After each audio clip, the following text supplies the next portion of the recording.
महायुतीच्या माध्यमातून राबवण्यात येत असलेली वयोश्री ही योजना ज्येष्ठ नागरिकांसाठी वरदान असून भाजपाच्या कार्यकर्त्यांनी जास्तीत जास्त लाभार्थ्यांपर्यंत ही योजना पोहोचवण्यासाठी प्रयत्न करावेत असं आवाहन भाजपाचे नेते डॉक्टर अतुल भोसले यांनी केलं। वाटारा येथील जनसुविधा केंद्रात आयोजित कार्यक्रमात ते बोलत होते।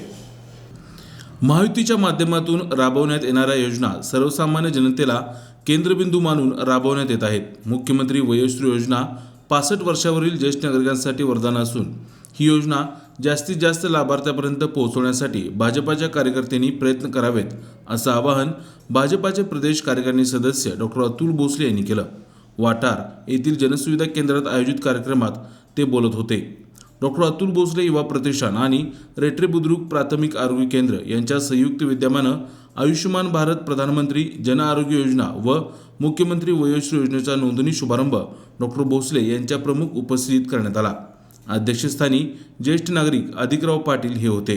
यावेळी जिल्हा परिषद सदस्य सौ शांबाला घोडके, रेट्रे बुद्रुकचे सरपंच हनुमंत सूर्यवंशी, आरोग्य केंद्राच्या वैद्यकीय अधिकारी डॉक्टर किरण धायगुडे, डॉक्टर विजय गोखले, भाजपाचे तालुकाध्यक्ष पहलवान धनंजय पाटील, कृष्णा बँकेचे संचालक प्रमोद पाटील, सहकार महर्षी मान्य जयवंतराव भोसले अप्पा, नागरी सहकारी पतसंस्थेचे चेअरमन दत्तात्रय पाटील, प्रकाश पाटील, माणिक पाटील, सुनील शिंदे आदी उपस्थित होते।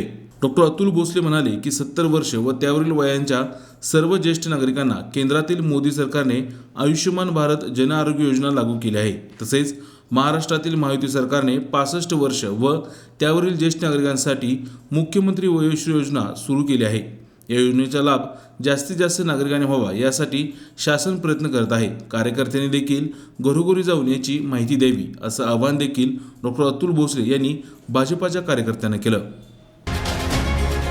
KMS न्यूज, स्पंदन मरांचे नाते आपुलकीचे।